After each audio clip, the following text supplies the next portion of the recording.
Have you ever been shellacked by comments for posting something?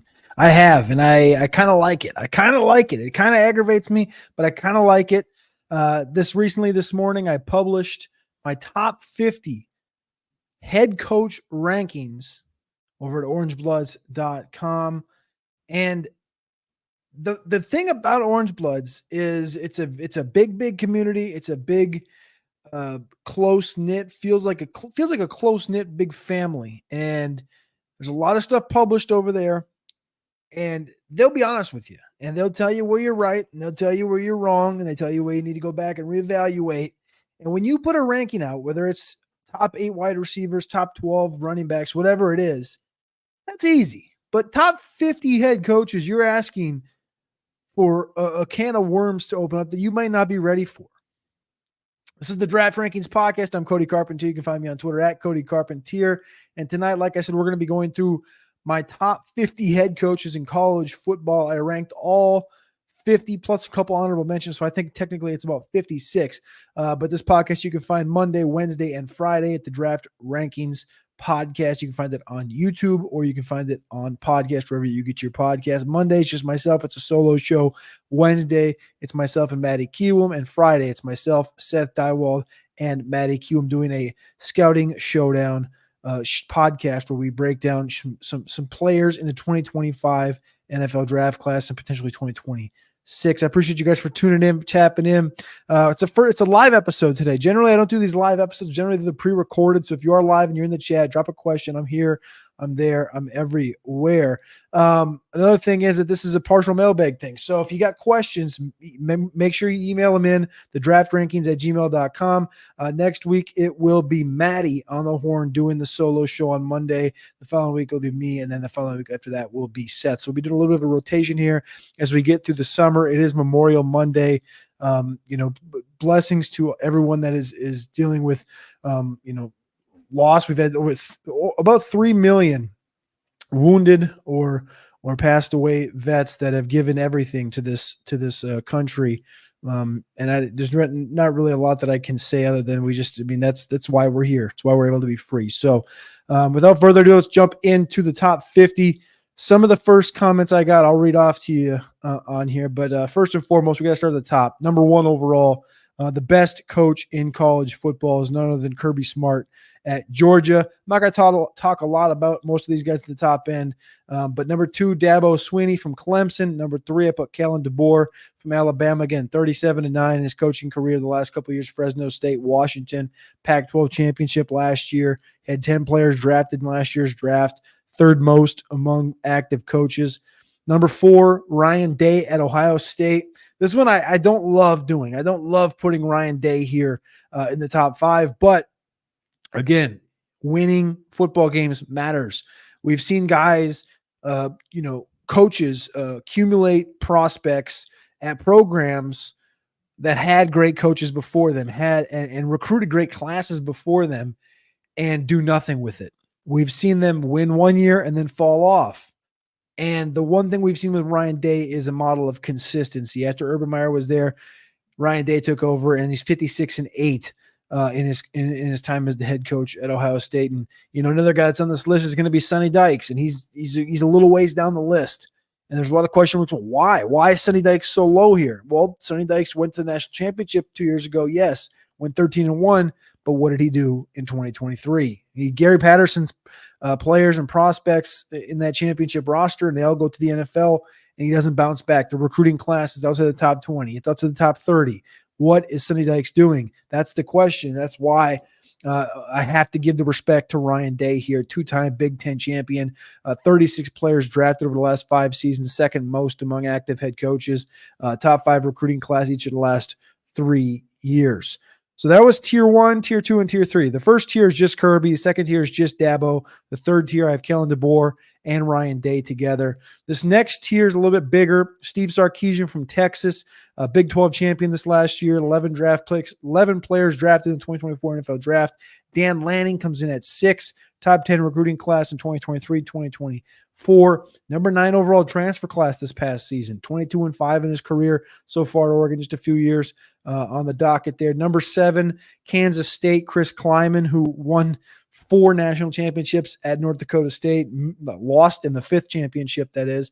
Lance Leipold from Kansas, a guy that he just turns programs around. He to Kansas was 2-10, turned them around to be a 9-4 team. They upset Oklahoma this past year in Lawrence. That's one. These two Kansas State guys are ones that people have hated me for, and they're ones that people are saying, what have you done for me lately? That's what have you done for me lately rankings. That's what they are. They're we've seen these guys recently win in Leipold and Kleiman. But the truth to the matter is that Leipold, Kleiman, and Kalen DeBoer all kind of rose together, right? Whether it was Leipold in Wisconsin at a D3, whether it was Kleiman in North Dakota State, whether it was DeBoer, he was at Sioux Falls for a little while, then went to Fred. Like, all these guys climbed. They were all Midwest guys that have climbed through the ranks. And Kansas has become a ranked team this past year. And Kansas State are both going to be top 25, top 20 teams in 2024 because of what these two coaches, Lance Leipold and Chris Kleiman, have built in Kansas there. Number 9, Brian Kelly at LSU. A lot of wins under his belt there. 3 10-win seasons at Cincinnati, 6 10-win seasons at Notre Dame, and 2 10-win seasons so far at LSU, 10 plus, that is, of course. He had a top 5 recruiting class in 2023. In 2024, he's got Bryce Underwood already, the number 1 quarterback in the class, and he had DeCorian Moore committed from Duncanville in Texas until this last week, and that was, is projected to be another number 1 class. Number 10, this is the next tier. The next tier is 5 guys. Number 10 is Kyle Whittingham from Utah. This guy's just been a menace. He's been at Utah forever. 162-79 career record, 2-time Pac-12 champion. Now goes to the Big 12. Their favorite to win the Big 12 this year with Kansas State. I believe it's plus 350 over at FanDuel. Was last week anyways. Kyle Whittingham is a man's man. He's a dog. He's a unit. He's a guy that would have dominated and would have been a great coach back in the 60s and 70s, that type of a hard-nosed guy. Mike Norvell from Florida State comes in at number 11, 31-17 over the last couple of years. He had 10 players drafted this year after they went 13-0, missed a College World Playoff, and got beat by 60 by Georgia in the Orange Bowl. Norvell's one that I have a little question about the culture potentially at Florida State. Like, it's been a thing that's been Willie Taggart, Jimbo. Like, there's never been a great culture. It hasn't felt like, as far as from the the glowing reviews that you might hear from the Bamas or stuff like this, or Texas, for example. Florida State just feels like there's a little, I don't know. It feels like it's tight knit, but it also, it's just weird. I'd like to see them have another. Norvell to me is like a borderline top 10 coach. Like, I think Whittingham's a top 10 coach. I think Norvell's a top 10 coach. The problem is you can't have more than 10 top 10 coaches. Number 12, James Franklin. Caught a lot of flack for this one, but I've seen James Franklin ranked inside the top 10. I have him here at 12. I want to keep pushing him down. I could easily put him down to 15 to 16 in this ranking, but he's won 112 games. He won a Big 10 championship in 2016. He's had 33 players drafted the last 5 years. That's the 3rd most among active head coaches in college football. He had a top 10 recruiting class just 2 years ago. It's a well-oiled machine at Penn State. They might not be winning national championships, but it's a well-oiled machine. And I think I think 12 is a respectful spot. There's 3 guys behind it that I do think can all leap him rather quickly. 13, this is a high ranking here. Matt Rule, Nebraska, 52-50 career record. Why that record is 52-50? Well, you can easily explain it by looking at his career. He's a generational program builder. At Temple, that team was 2-10 in 2013. Just a few years later, they went back-to-back 10-plus win seasons. He went to Baylor. They were 1-11. In 3 years, they won the Big 12 championship, and they were 11-3. This last year is 5-7 in Nebraska, and they're already looking like they could potentially be an 8, 9, or 10 win team in year 2 with Dylan Raiola as a transfer over there. The number 16 overall recruiting class in 2024 as well. Matt Rule does a lot of things right in college. I know a lot of people have this NFL sour taste in their mouth, but he does a lot of things right at the college level. Number 14, Lincoln Riley, USC. Again, this is a guy that should be top 5. He should be top 5, but he has not been able to figure out the defensive side of the football. As a coach, you need to be able to build a program completely whole, complete circle, bringing in the right guys, do the right thing, recruit the right players. And this year, right now, the 2025 class looks like, right now it's projecting, it's looking like USC is going to have a top 5 class. And it's looking like they could potentially get a guy like Jakeem Stewart, who's the number 1 defensive lineman in the class. That would help USC. But also they need to have a defensive coordinator that can kind of tame some offenses. 4-time Big 12 champion, went to the Pac-12 now. Now he's in the Big 10, of course, with a conference realignment in a top 10 class in 2023. He's still in that tier, but I really wish Lincoln Riley, as smart as he is in the offensive side of the football, I think he deserves to almost be in that, that top 10 conversation. The next tier is the big tier, number 15 through number 32. I'll stop on a couple of guys, but I got to run through this one. Number 15 overall, Eli Drinkwitz, Missouri. He's 40-22 in his career as a head coach, 1 season at App State, 3 of the last 4 recruiting cycles. He's at a top 25 ranking, 14 players drafted over the last 4 seasons. Like, this guy's building this program. All you're hearing is positive come out of Missouri. Jamie Chadwell at 16, Liberty. He won 39 games in 4 seasons at Coastal Carolina. He won the Sun Belt in 3 of those 4 seasons. He departed to go to Lynchburg this last year. 13-1, and they lost in the Fiesta Bowl. They get the quarterback back this year in Caden Salter, and they're going to be right back in the conversation. Jamie Chadwell is an excellent coach. Number 17, Mario Cristobal at Miami. Number 18, Josh Heupel at Tennessee. Number 19, Lane Kiffin at Ole Miss. You can feel the flow of this whole tier right here, right? Jeff Braun, Louisville. Number 20. Number 21, Mike Gundy, Oklahoma State. Number 22, Marcus Freeman, Notre Dame. He's 19-8, Marcus Freeman is. He's had a top 10 recruiting class in 2022 and 2024. He's also tied Charlie Weiss for the most wins in the first 2 seasons as a head coach at Notre Dame with 19. Tied for the most wins in the first 2 seasons all time at Notre Dame. All time. But if you scroll on Twitter right now, you'll read people saying, well, by the end of the year, he's going to be coaching at Arkansas. Like, he's going to go to Arkansas as soon as the season's over. Like, he's on the hot seat. I don't fully get it. I know there's high expectations at Notre Dame, but just, wish casting that this guy's going to be out of town. Doesn't seem like the right call. Number 23, Hugh Freeze was at Liberty for a few years. He won 8 games, 4 consecutive seasons there at Liberty. Top 10 recruiting class in 2024 at Auburn. Gets Cam Coleman in there. He's 88-50 at the Division I level, 23rd overall. Jeff Traylor, UTSA. He's won 7 games total in 2018-2019. UTSA did, not him. He won 7 games his first year at UTSA. He's been 32-9 since then. This is a bona fide winner, Jeff Traylor at UTSA. I'd look for him to get, potentially, if one of these jobs open up ahead of him where there's a bigger school at the Power 5 level, he might potentially. There was rumors about that this coaching cycle. Number 25, Kurt Signetti was at James Madison. He's now at Indiana in his first season at Indiana. The number 8 overall transfer class in 2024. He's won 5 consecutive conference championships at James Madison. 3 were at the FCS level. 2 were in the Sun Belt. Number 26, Mark Stoops at Kentucky. This is a sleeper one here. Kentucky's got 3 players drafted in the last 4 classes. 3 players in each of the last 4 classes. They've been doing things right. They were 2-10 when he got there in 2013, and he's been there for a minute. And he's turned it into a respected program. Kentucky used to not be a respected program. 27, Willie Fritz at Houston. Fritz has coached at every level: JUCO, high school, D2, FCS, FBS, doesn't matter.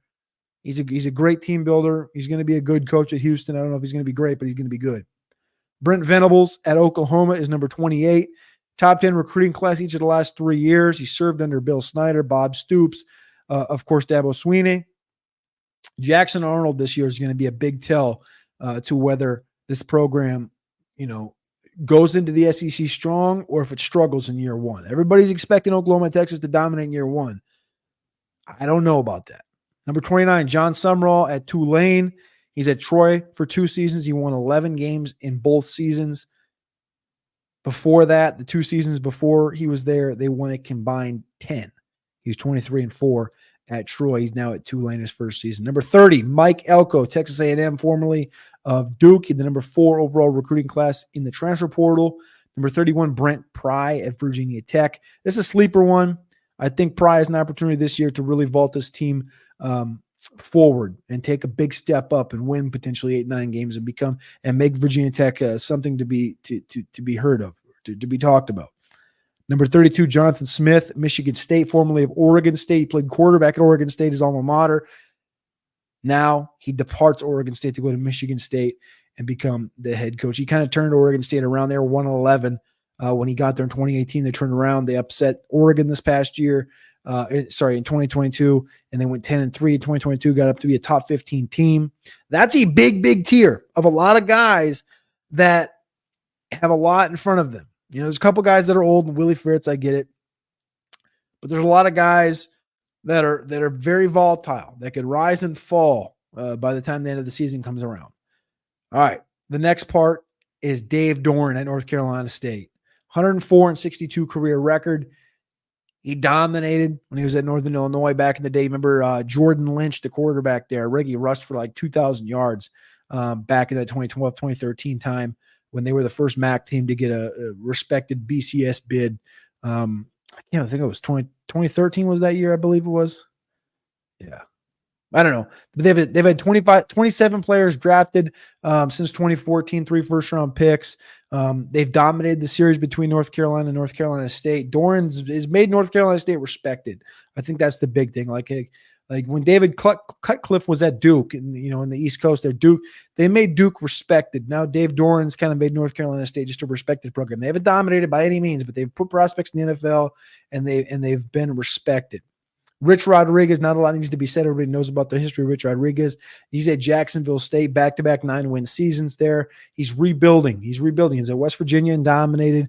Went to Arizona, did had some coordinator jobs, and now he's kind of building back up. We'll see what Rich Rod does, but I think he's got another run in him. I talked about Sonny Dykes earlier. He comes in at 35 again. He falls down. He falls down below 500 this year after having Gary Patterson's squad go to the championship just a couple of years ago. Number 36, Gus Malzahn, number 3 overall transfer class in 2024. This guy Coach Malzahn won the SEC championship in 2013, went to the national championship. Malzahn's building something at Central Florida. This is maybe the one when I go back, I don't love as much. I wish I wanted to put Malzahn a little bit higher, but it is what it is. Jed Fish, his record's under 500, 17-22. He's been at Arizona. He turned Arizona from a 1-11 team into a 10-3 team. Noah Fafita, Tedatoria, McMillan are there at Arizona, and he went to Washington, and now he's got Will Rogers as his quarterback. 38, Matt Campbell at Iowa State. Something I learned today was that Iowa State has never won 10 games in a season. Never. I think this year might be the year. This 2024 season might be the year that Iowa State wins those 10 football games and makes the faithful happy there in Ames, Iowa. They're also 1-6 against Iowa in Matt Campbell's tenure there at Iowa State. 39, Luke Fickell, Wisconsin. 40, Dave Clawson at Wake Forest. Let's finish it out here. 2 older gentlemen here, a combined 472 wins. 41 overall is Kirk Ferentz at Iowa, 2-time Big Ten champion. 42 overall is Mac Brown, North Carolina, won the national championship for Texas back in 2005. 2-time Big 12 champion, 2005 and 2009. 43rd overall, Jason Candle at Toledo. 2-time MAC Coach of the Year, 2017, 2023. This is one that I initially had him as an honorable mention, Candle. He's coming off of the 8th season at Toledo, and it's 8th season coaching, right? Head coach. He's been there for 14 years. He was a coordinator. He was a positional coach. And I don't want to say he's going to be a lifer there because there's another, a couple other guys that I'll talk about here in a minute. One guy I'll talk about here in a minute that's going to be a lifer where he's at. I'm not sure Candle is going to be a lifer at Toledo. I'm not sure how much longer he's got at Toledo. I think he's destined for some bigger and better things. He, of course, had Quinyon Mitchell this year's draft. He was there all the way back when Kareem Hunt, Deontay Johnson were drafted. 44th overall, Rhett Lashley, SMU. This guy's been at 6 different schools as an offensive coordinator over the course of the last few years, including Miami. He was at SMU, went to Miami. Now he's back at SMU as the head coach. This is where Sonny Dykes was. Sonny Dykes departed SMU for the TCU job, left the door open. Dykes was 30-17. He had a good squad. He had a 10-win season. Lashley in his first 2 seasons, 11-3, 8-6. Sorry, 11-3, 7-6. They had losses against Oklahoma, Boston College, and they lost to Sonny Dykes there against TCU this year. I think Rhett Lashley's doing a good job at SMU. Kalani Sitake at BYU. He's been there for what feels like 10 years. Scott Satterfield at Cincinnati. Should be higher on the list. Left App State after dominating there. Chose to move on to Louisville, and then departed Louisville for the Cincinnati job after things really didn't pan out with a 25-24 record at Louisville. Sean Clark is the one I wanted to talk about, though. Sean Clark is one that feels like he's a lifer there. He's mentioned bringing back the stability to App State, and he's 35-18 in his career. He's filled the shoes of Scott Satterfield. He filled the shoes of Eli Drinkwitz. And in these 4 seasons, he's got 2 Sun Belt East Division titles. He's yet to win a Sun Belt Conference championship outright. He's 34-18. He's not quite at Satterfield and Drinkwitz's success level, but I think he's going to be a guy that stays there for a while and continues to build it. 48, Shane Beamer at South Carolina. I think he's done the right things. I think he's got a big uphill battle there in the SEC. Number 10 overall transfer class this year, number 17 overall recruiting class, 9 players drafted the last 2 years. He's doing the right things. He's just got to find the wins. 3-3 against top 15 teams over the last 3 years there at South Carolina. I think this program is I don't want to comp it to Mark Stoops at Kentucky, but bringing it back. All right. But this team with Steve Spurrier was up in that conversation, up in that top 20 conversation. I think Shane Beamer is going to bring it back there. Number 49, a lot of people are going to hate this one. I love primetime Deion Sanders. I have him at 49 here, though. The record's 4-8 last year. He did have the number 1 overall transfer class. He had the number 67 overall recruiting class. He had Jordan Seaton, one of the top prospects in the class. But I'm not sure about this whole thing. I've been on board the whole time with Deion. I've been on board the whole time until Cormani McClain left. And I know Cormani McClain's not all the way there 100%. He doesn't got the dog. He ain't going to wear the D on the chest. He ain't going to have the L on the chest as a leader. I get that. Dylan Edwards, though. Dylan Edwards that's a prime guy. He played, Pee-wee in Deion's league in Dallas growing up. And they wanted Dylan Edwards to be a part of this thing. And he transferred out, went to Kansas State. And he brought his Louis in last year. It didn't work. And I'm nervous. I'm nervous that he's not there in 300 days. I'm nervous he's out of town. I'm nervous Shedeur leaves. I'm nervous Shiloh leaves. Travis leaves. And this thing is a wrap. Jordan Seaton jumps back in the portal like that. And Colorado goes back down to what they are. And I just don't think this is – for as much as people hate on Dabo Swinney, who I have number 2 on this list for being anti-transfer portal, I don't know if Deion gets enough on the opposite side as far as being so into the portal. The portal's hard, man. I get that. I get that he's talking to these guys and stuff, but he's not going to the houses and talking to the families and figuring out who's a dog and who's not. I don't know. I'm just nervous about this whole thing. I love Deion, but I got to put him here at 49. He's only got 1 season at Division I level. He kicked ass at Jackson State. Don't get me wrong. I think he's a great leader of men, but I'm not sure at this level with the way he's building and that he belongs too much higher. I probably have him a little bit low, but I just don't know if I can get him too much higher.